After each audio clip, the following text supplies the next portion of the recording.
తుక్కుగూడలో భారీ బహిరంగ సభను ఏర్పాటు చేసి ఈ రాష్ట్రంలో ఉన్నటువంటి ప్రజలందరికీ కూడా ఒక భరోసా ఇస్తూ ఒక గ్యారంటీ ఇస్తూ ఆ రోజు మేము ప్రకటించినటువంటి గ్యారంటీని గడప గడపకు మరి తీసుకెళ్లడం జరిగింది. సోనియమ్మ గారు ఇచ్చినటువంటి ప్రతి గ్యారంటీని ఇందిరమ్మ పాలనలో ప్రజా పాలనలో అధికారంలోకి వచ్చిన మరుసటి రెండో రోజు నుంచే ఉచితంగా మహిళలకు బస్సు ప్రయాణం కానీ 10 లక్షల ఆరోగ్యశ్రీ కానీ అదేవిధంగా 200 యూనిట్ల కరెంటు కానీ 500కే గ్యాస్ సిలిండర్ కానీ ఇందిరమ్మ ఇండ్ల పథకం కానీ ఇట్లా ఒక్కొక్కటి ప్రజా సంక్షేమం కోసం ప్రజల యొక్క ఆర్థిక జీవనంలో మార్పు తీసుకురావడం కోసం ఆర్థికంగా ప్రజల్ని బలోపేతం చేయడం కోసం ఆ రోజు ఇచ్చినటువంటి ప్రతి గ్యారంటీని అమలు చేస్తూ సీఎం రేవంత్ రెడ్డి గారి నాయకత్వంలో ఉన్నటువంటి కాంగ్రెస్ ప్రభుత్వము ముందుకెళ్లడం జరుగుతూ ఉంది.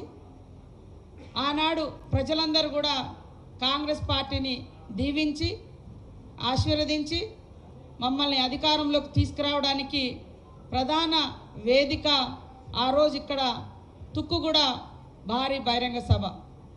మరి ఆ రోజు ఇచ్చిన మాట ప్రకారం ఇప్పటి వరకు ప్రతి పథకం పేదవాళ్ళందరికీ అర్హులైన అందరికీ చేరవేస్తూ ఇప్పటికీ 100 రోజులు గడిచింది.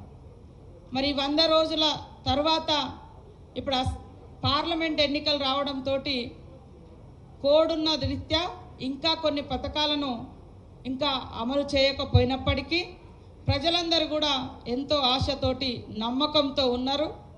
ఆ నమ్మకాన్ని రాబోయే రోజులలో ఖచ్చితంగా నిలబెట్టుకుంటాం.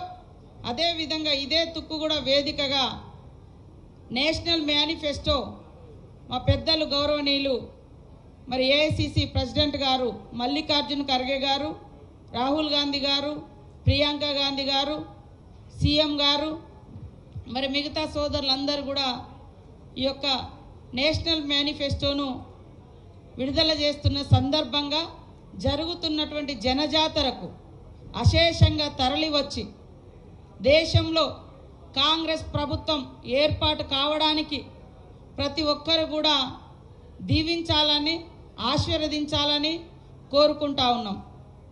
ఇవాళ కాంగ్రెస్ ప్రభుత్వం అధికారంలో ఉందంటే ప్రజల సంక్షేమం కోసం ఆలోచించే పార్టీ. ఆనాడు కాంగ్రెస్ ప్రభుత్వం దేశంలో అధికారంలో ఉన్నప్పుడు ప్రతి పేదవాళ్లకు పని కనిపించాలని 100 రోజుల పని చట్టం, ఉపాధి హామీ చట్టం తీసుకొచ్చింది.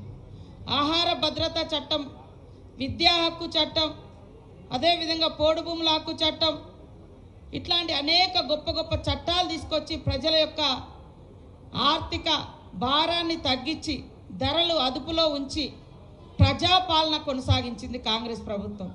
కానీ గత 10 సంవత్సరాలుగా బీజేపీ కానీ బీఆర్ఎస్ కానీ ప్రజల మీద ఆర్థిక భారం మోపి వాళ్ళ భూములు గుంజుకొని వాళ్ళ జీవనాన్ని ఛిద్రం చేసి ఆనాటి ఇక్కడ బీఆర్ఎస్ ప్రభుత్వం భూములను కబ్జా చేస్తే మరి బీజేపీ ప్రభుత్వం కార్పొరేట్ కంపెనీలకు మొత్తం దేశాన్ని కట్టబెడుతున్నటువంటి పరిస్థితి చూస్తున్నారు. కాబట్టి రేపు మేము ప్రకటించేటువంటి నేషనల్ మేనిఫెస్టో ఏదైతే ఉందో దేశంలో ఉన్నటువంటి ప్రతి ఒక్కరికి ప్రతి ఒక్క పౌరునికి ఉపయోగపడే విధంగా రూపొందించబడ్డది. కాంగ్రెస్ పార్టీ మాట ఇచ్చిందంటే మాట కట్టుబడి ఉండే పార్టీ కాబట్టి ఇచ్చిన మాటను నెరవేర్చుకునే పార్టీ. దానికోసం రేపు జరుగుతున్నటువంటి ఈ జనజాతరకు ప్రతి కుటుంబం, యువకులు, మహిళలు, రైతులు, కార్మికులు, కర్షకులు అశేషంగా తరలి వచ్చి ఈ మేనిఫెస్టో, ఈ గ్యారంటీ పథకాల మేనిఫెస్టో ప్రారంభోత్సవానికి ప్రతి ఒక్కరు కూడా తరలి రావాలని పేరు పేరున కోరుకుంటూ అందరికీ నమస్కారాలు, ధన్యవాదాలు. జై కాంగ్రెస్.